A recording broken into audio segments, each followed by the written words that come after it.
They laughed when she picked up the rifle, until the first shot hit perfectly.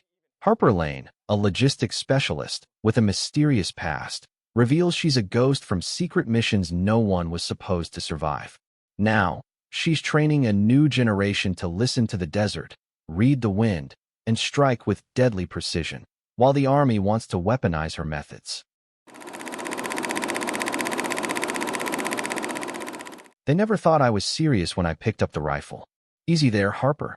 That thing will knock you flat. One of the corporals chuckled, his tone full of the kind of arrogance that comes from never being challenged. The others laughed right along with him. To them, I was just supply staff. A background figure. No ribbons, no deployment patch, just a clipboard and a name tag that carried no weight. My fatigues told no story. A pen clipped to my pocket, a braid tucked behind my shoulder. Details that made me look like compliance given human shape. They didn't see the years buried under redacted pages. They didn't know the name they'd never been cleared to read. We were at Stone Ridge Basin, a brutal cut of desert east of Flagstaff, where the Army liked to test the mettle of its sure shots. The wind there played games with bullets, bending them midair, carrying echoes that tricked even the best spotters. More than one sniper had walked away from Stone Ridge humbled, convinced they'd been cursed by the rocks themselves. That day, the range was full of laughter and wagers. Every man thought he was the best eye in uniform.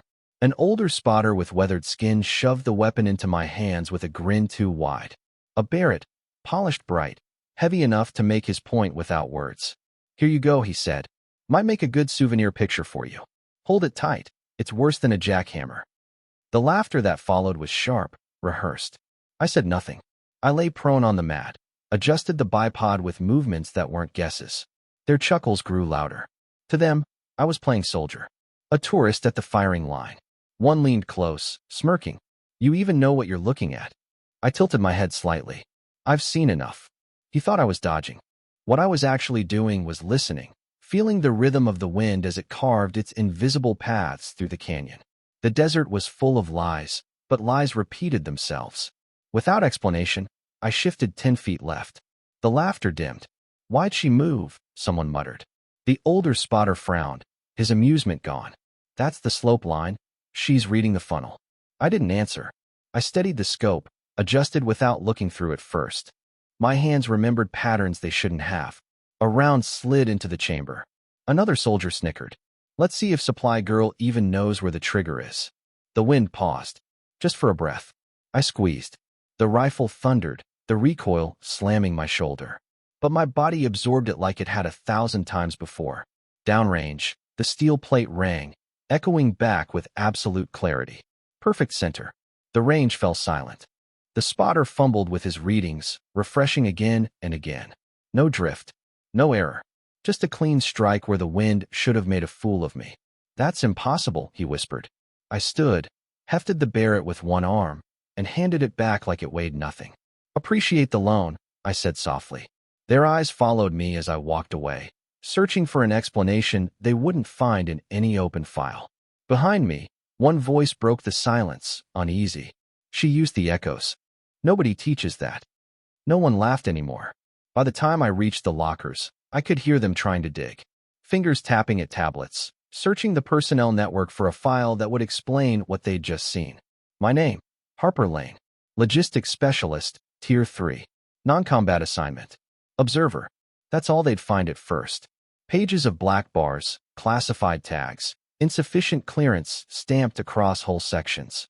But if they pushed harder, if they knew which locked doors to pry open, they'd stumble across fragments. Dates with no operations listed beside them. Handwritten notes and scanned documents. And one word that surfaced again and again, Spectre. Not a unit. Not officially. More like a shadow that ran through missions where precision mattered more than numbers. I'd carried that name once, until it frayed me down to bone. Until the brass buried me under stacks of requisition orders. I set my clipboard on the bench, unlatched my personal gear case. The hinges creaked, scarred from years of use. Inside lay the only thing the paperwork hadn't erased. My rifle. Custom-built, stock worn smooth by my grip. The scope tuned to my eye alone. When I laid it across the bench, the chatter around me died. The lead instructor, Sergeant Wade, a man who usually barked orders like they were gospel, walked over.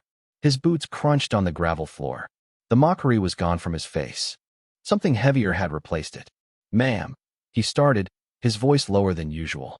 "I think we may owe you an apology." I raised a hand before he could go further. "No apology needed. You couldn't have known." He swallowed hard and nodded, stepping back as if my presence suddenly required distance. I returned to the firing line. This time, no one laughed. The wind was restless again, swirling through the basin like it wanted to prove it couldn't be tamed. But I didn't need numbers. Didn't need a spotter. "This desert lies," I murmured, half to myself. But lies repeat. 3 targets. 3 distances. 18 seconds from first shot to last. 3 impacts. 3 clean strikes. When I stood, the silence lasted longer than the echoes. By the next morning, the whispers had spread faster than wildfire in the Arizona summer. I didn't need to hear the words directly. It was in the way soldiers stiffened when I walked past, in the way conversations cut off mid-sentence when I entered a room. Respect mixed with unease. "Who the hell is she, really?" someone muttered in the chow line. They weren't supposed to get answers. Not the real ones. Even I avoided them. Because the truth wasn't tidy. It wasn't something you could type into a file and stamp with "cleared." But silence never holds forever. That night, lying awake in my bunk, the memory came back uninvited. Kandahar province. For years earlier. The mission that should have ended me, or erased me, depending on which report you read. We were 6 in total, tasked with dismantling a mobile command hub buried in the hills of Kandahar. The enemy guarding it carried gear they shouldn't have had: thermal scopes, encrypted comms, the kind of equipment someone high up had funneled into their hands. Drones couldn't see through the canopy. Satellites gave us nothing. Command sent us because Spectre didn't need maps. We carried silence better than equipment. I set up on a ridge half a click out. My rifle steady, scope catching glimmers of starlight. The wind cut through the valley like a blade, slicing, twisting. I tuned into it the way I always did, not by calculation, but by listening. At 0200, the others moved in. By 0215, it all went to hell. First bursts of gunfire cracked the night open. Shouts in Pashto. Muzzle flashes spitting from rocks. My comms filled with voices I'd never forget. "We're pinned. Multiple hostiles, circle tightening. Command, we need extraction now." The reply came flat, sterile. "Negative. Too hot. No support available." I was their only overwatch. My first shot dropped a machine gunner mid-scream. Second cracked through the night and silenced the radio operator before he could call reinforcements. Third shattered the lantern, throwing light over the hillside, plunging half the fighters into blind confusion. The others used the gap, dragging a wounded man between them. Every stumble, every breath, I bought with another round. By 0247, my last mag was empty. But not one of ours had died. Sergeant Brooks nearly did. A round through his side. When the evac bird finally risked the ridge to pull us out, the crew chief shouted there was no room for dead weight. Not to me. I carried Brooks onto the bird myself, boots slick with his blood. He lived, barely. Command buried the mission. Too many questions about where the enemy got their weapons. Too many whispers about how 6 of us had survived when survival wasn't on the table. They marked it as a successful disruption and shoved me behind a desk. "You've given enough," they told me. "You're more valuable off the field." Translation: "You've seen too much. Best to hide you in paperwork." That was the day Harper Lane, the sniper, stopped existing. They gave me a clipboard and told me to keep my head down. But some parts of you don't stay buried. Not forever. Back at Stone Ridge Basin, I woke to the hum of the generator outside the logistics wing. The silence I'd been living under wasn't silence anymore. The whispers were spreading again. And a part of me, God help me, wasn't sure I wanted to stop them. Stone Ridge Basin didn't sound the same anymore. The cocky jokes, the slammed wagers, the smirks that had filled the air, they weren't gone, not completely, but they'd dulled. Like everyone had realized someone else might be listening. Me. I walked the gravel paths with my clipboard the same as always, but heads turned now. Recruits straightened their backs as I passed. Instructors lowered their voices. Nobody quite met my eyes. It wasn't admiration. Not exactly. Respect and unease make strange companions. The first test came during a live fire drill. Sergeant Clay, lead trainer, barked into the air. Winds shifting right at 3 clicks. The recruits scrambled to adjust, fingers fumbling with scopes. But one of them hesitated, then looked at me. "Ma'am," he asked, nervous but clear. "Do you agree?" Every head swung toward me. I could have stayed quiet, let Clay's order stand. But I was tired of silence. "2 clicks," I said flatly, the canyon walls funneling it back. The recruit corrected his aim, fired, and the target rang out sharp. Clay's jaw clenched. He didn't argue. Not out loud. From that moment, their eyes weren't on him anymore. They were on me. By the 3rd day, it had become ritual. They'd fire, miss, then glance at me like children waiting for correction. I rarely spoke, only when it mattered. But the silence that followed my words carried more weight than Clay's entire lectures. The range wasn't theirs anymore. It was mine. That night, near the mess tent, I overheard 2 lieutenants whispering. They reopened her clearance. "No way." I saw the order myself. "Top access reinstated. Somebody high up wants her back on the grid." Back on the grid. It had been years since anyone used that phrase about me. The next morning, a new recruit joined the course. Young, all nerves hidden under fake bravado. He asked the question I'd been waiting for. "So," he said loudly, "who's the top shot here?" No one answered. Not the instructors. Not the veterans. Instead, one by one, their eyes turned toward me. I didn't acknowledge it. Didn't need to. I was already prone on the mat, already listening to the basin's shifting breath. Even the drone circling overhead caught it. Its camera zoomed in, not on the target, not on the new recruit, but on my finger resting steady on the trigger. Because even the system knew. The basin no longer belonged to men with loud voices and bigger egos. It belonged to me. It started with a stack of papers dropped on my desk. Clearance codes stamped in the margins. Orders I hadn't requested. Independent instructor. Precision marksmanship. By the next morning, 12 recruits were standing in a half-circle around me on the range. Wide-eyed. Nervous. Their names had been carved out from over 200 on the wait list. But I cut them further, not by scores, not by rank, but by stillness. By who could listen more than they spoke. Marksmanship isn't about muscle memory. It isn't about calculators or who can spit out ballistics tables fastest. It's about listening. So I started them where no one expected. "Sit," I told them. No rifles. No scopes. Just the desert, the heat, and the wind. They shifted, confused. Some smirked. "Breath control." "Silence," I said. "Before you ever touch a trigger, you learn to hear the ground breathe." Most of them fidgeted, restless. Some exchanged looks like they hoped someone would call my bluff. But by the 3rd session, I saw shoulders loosen.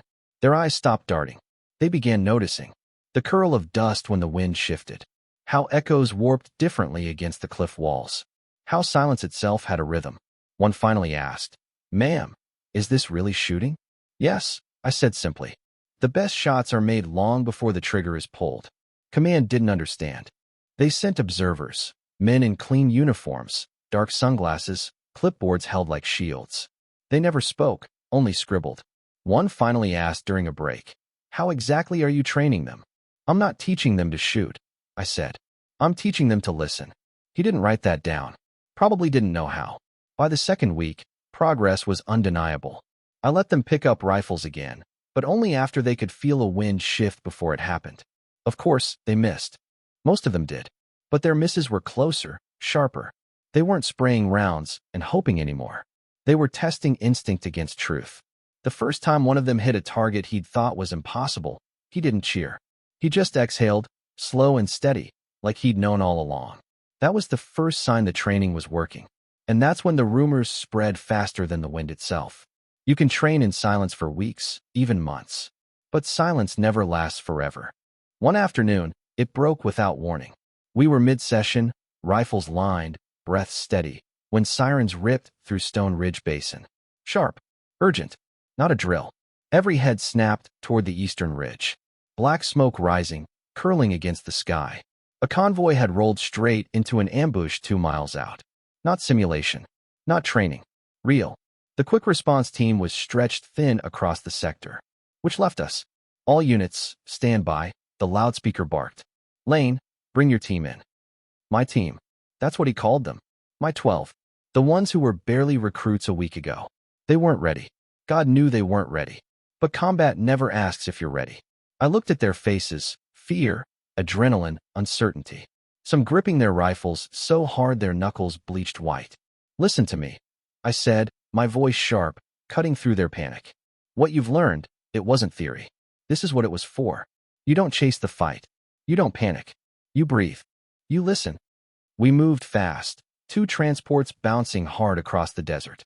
I rode up front, eyes locked on the horizon as the smoke thickened. When we crested the ridge, the scene below snapped into brutal focus. 2 trucks disabled, pinned under fire from camouflage positions. The convoy's return shots sparked uselessly off stone. They were blind. The recruits froze. The smell of smoke, the crack of gunfire. It hits different than paper targets. Positions, I ordered. Something in my tone snapped them back. They scattered along the ridge, dropped into prone, scopes quivering. Don't look for targets. Look for dust. Look for echoes. Listen to the wind, I said. I dropped beside them, my own scope catching the shimmer of heat above a muzzle flash. I didn't fire. I wanted to see who would. One of them, young Ellis, barely 20, exhaled slow. His finger curled. Crack. Echo. Silence. Down below, one of the ambushers slumped. It wasn't perfect. Not clean. But it was real. Others followed. Shots staggered, uneven, but measured. Not panic, not blind fire. Each round carried intention. Within minutes, the ambushers broke. Scattering. Retreating. The convoy held. The recruits turned toward me then. Some looking for approval. Some for answers. I gave them neither. Just 4 words. This is just beginning. The ridge still smelled of burnt powder when we rolled back. The recruits rode silent. Not triumphant. Not joking. Just quiet. And in that quiet, I saw it. The truth every marksman eventually learns. Every shot leaves weight behind. Even the right ones.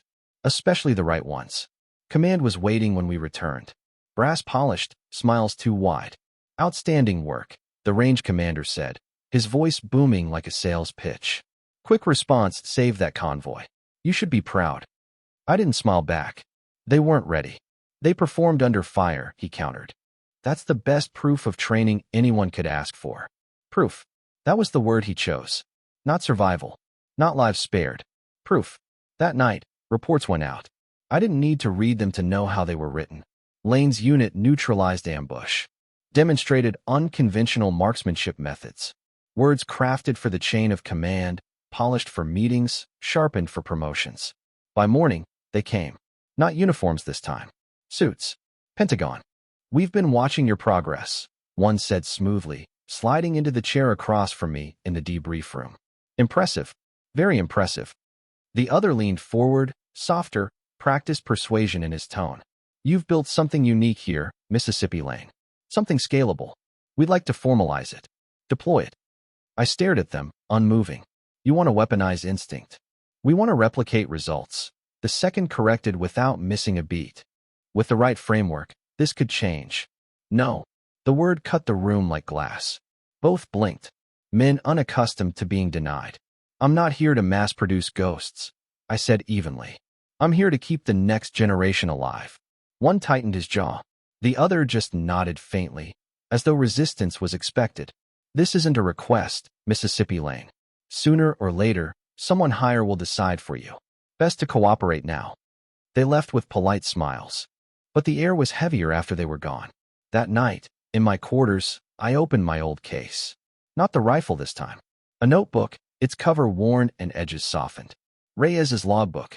My old instructor. Pages full of breath rhythms, wind patterns, echo maps. He'd given it to me with a single promise. You'll know when to pass it on. For years, I hadn't. The weight was too heavy. But after what I'd seen on that ridge, the way my 12 shifted from recruits to survivors, I knew the time was close. And I knew something else. Command wasn't going to let me hide in silence anymore. Not now. My silence had once been protection. Now it was bait. The push came fast. Briefings. Protocol binders. Suggestions that weren't really suggestions. Every day another sheet slid across my desk. Document your methods. Standardize your drills. Reassign your recruits to Central Command. This program belongs to the Army, not to you, one colonel said flatly. I nodded, smiled even, then walked out to the range and ignored every word. Because the truth was simple. If I handed them my methods, they'd strip the soul from it. Reduce instinct to bullet points. Mass-produce what was never meant to be manufactured. So I trained my 12 differently. Quietly. At night, after official sessions ended, I gathered them again, out past the floodlights, where the desert swallowed sound. Forget the manuals, I told them. Forget the charts. The world doesn't wait for you to flip to the right page. You listen. You feel.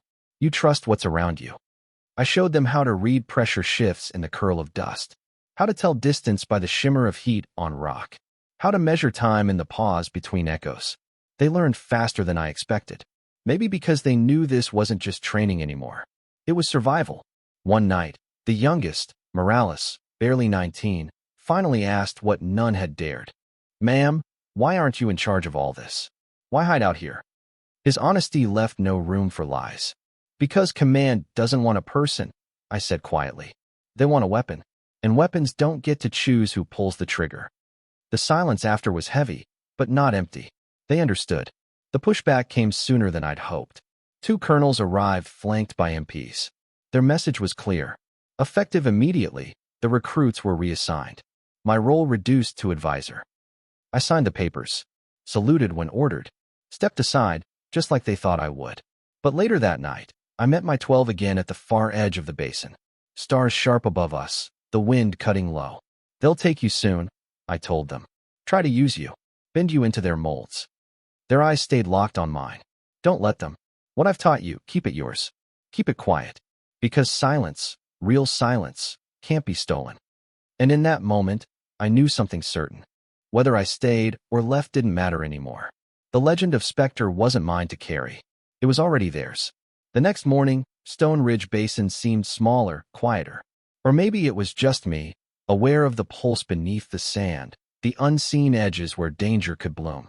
My 12 were already on the range, rifles slung over shoulders, eyes scanning the horizon in that half-remembered rhythm I'd forced into them. Command's orders were clear: observe, advise, report. But I ignored all of it. I didn't need orders to teach what mattered.